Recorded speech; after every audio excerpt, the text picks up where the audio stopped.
everybody, it's Chrissy's, known online as Wootini, here with another Gay Gamer video podcast. I just wanted to follow up on last episode when I got my new TV, and I'm still not seeing the big difference. Now that it's October, I said, oh, I would like to watch Bram Stoker's Dracula, and realized I only had the DVD. And I said, oh, okay.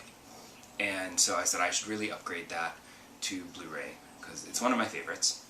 And I ended up spending the extra $5 to upgrade to the 4K Blu-ray, even though I can't play this until I get PlayStation 5, because I'm not buying a 4K Blu-ray player because those cost like $200. And I'm already going to spend $500 on a PlayStation 5 at some point, so what's the point of wasting $200?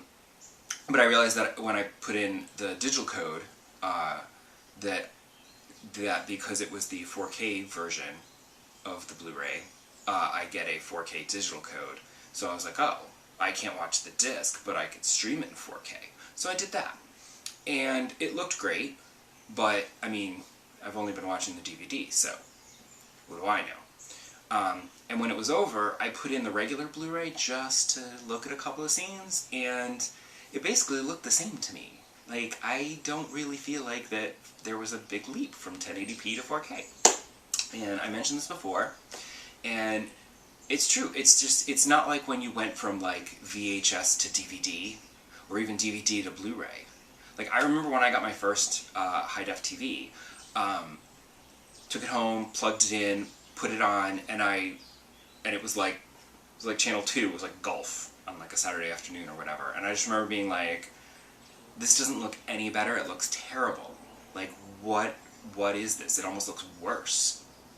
It was like all muddy and it was yucky, and then I remembered, I was like, oh right, because this is back when there were still standard definition channels on TV. So on the cable box, channel 2 was standard definition. 502 was the high definition channel. You know, you had to go up into the 500s to get the high definition channels, because not everything was high def yet, because it was that old. So I pressed 502, and suddenly it became a high def golf game, and you could see every blade of grass, and we were just like, wow! Like, it was amazing. So that was impressive. Going from high def to ultra high def, not so much. I don't know what it is. It's like, to put it in gaming terms, it's like when you had a PlayStation 1 and then you upgrade to PlayStation 2, you're like, whoa, this is amazing, it's so much more real.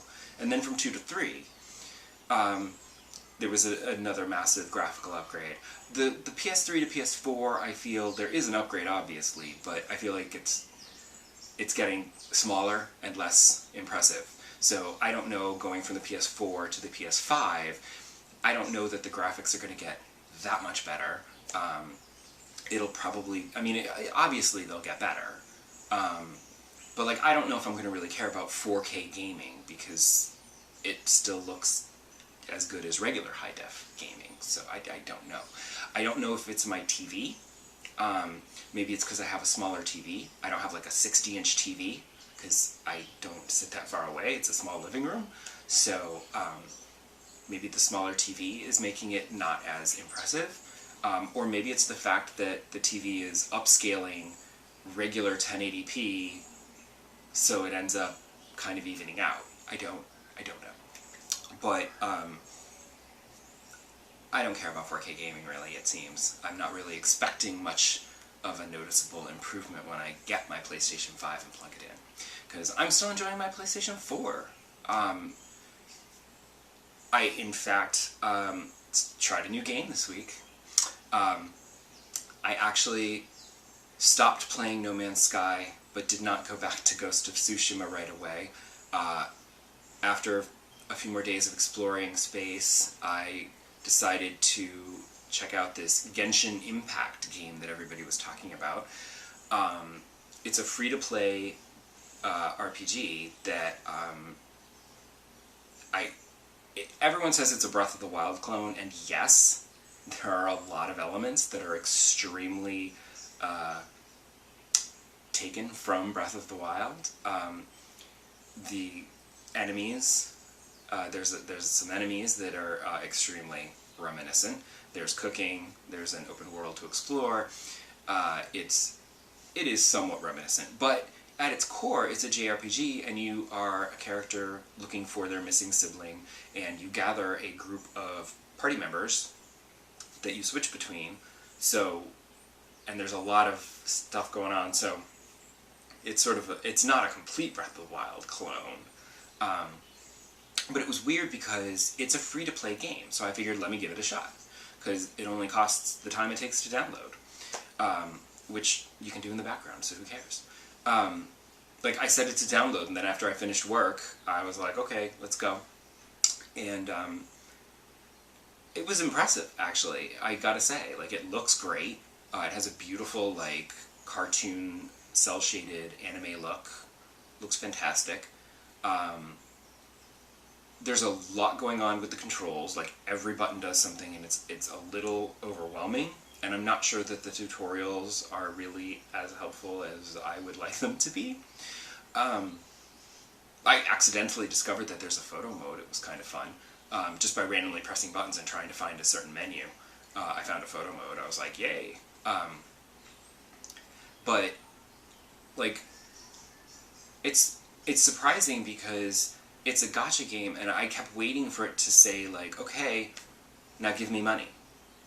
You know? And it's like, you know, oh, you want to upgrade your character? Give me money. Real money. You want to do this mission? Give me money. But that never happened. Like, I leveled up a bunch, I upgraded my weapons, I got a new party member, I, you know, got new wings, I went on a mission in a little random dungeon that was kind of meh. But, like, none of it cost anything. And I'm just like, at what point does this game ask you to spend money? There's these crystals that are clearly the currency, the item that you're going to spend real-world money on is on these crystals that you'll use for things, but I haven't needed to use them for anything yet. I've only been playing for, you know, a couple hours. I'm not really sure exactly how many, like 2 to 3. So it's still very early on, so maybe I just haven't gotten to the point where the game explains how those crystals are used, but I haven't had to use them yet. I don't know what they are. Don't need them. Just playing the game. It's free. So, check it out, because it's actually kind of fun, and it's free, so go ahead. I just couldn't, I didn't want to get too into it. Not that the story was that compelling to begin with, but I didn't want to get to a point where the story became, if the story was going to become compelling, I didn't want to get to that point, because I still have other unfinished games. I shouldn't be starting a new game. Like, I only played it just because I was expecting it as a free-to-play game. I expected that I was going to play it for like a half an hour, and then it was going to be like, give me money. And I was going to be like, okay, done. And then delete it, you know. But it didn't, so I was like, okay, wait, I can't get sucked into this. Like, I have to go finish liberating Tsushima. So, because I've still got stuff to do in there. I still need to find, like, another couple of Fox dens, and I have to finish up a couple of supporting cast tales, their storylines. I still have to finish a couple of those. Then I've got it. Once I've done all of that, then I'm going to go and do the final missions and kill Volkan. Like, I am close to the end, but I don't want to rush it. I want to make sure I can get everything and have fun, do as much as I can. And take beautiful pictures while I do it. And then I don't know if I would then go back into Genshin Impact, because there's other games that I need to be playing that I have not finished. Never finished The Witcher 3. Hell, I never finished Luigi's Mansion on the Switch. I got a lot of unfinished Switch games. Oh, I started another game, now that I think about it, on the Switch.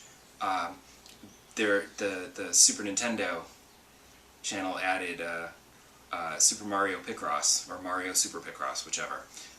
It's all in Japanese. Most of the text is in Japanese, so I've got like absolutely no idea what they're saying or doing, but it's Picross, so it's fun. And I know how to do Picross, so once I figured out how the controls worked, I was like, okay, I'm fine, I don't need to, because I can't read anything, so it's like, here's how you play Picross, and I was just like, yeah, I know how to play Picross, so don't need to read Japanese to know that, but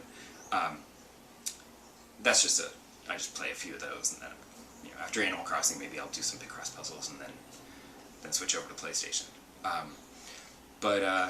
Yeah, check out Genshin Impact if you're into that sort of JRPG, and if you've been playing it for longer than me, let me know when it does ask you for money, because I'm curious. Because it just doesn't seem to care, and I'm like, how is this game free? Like, how are they making their money? I don't get it. It's a mystery. Come back next week, and I'll talk about probably getting closer to the end of Ghost of Tsushima, and who knows, maybe I'll start another new game. You can never tell with me. Bye!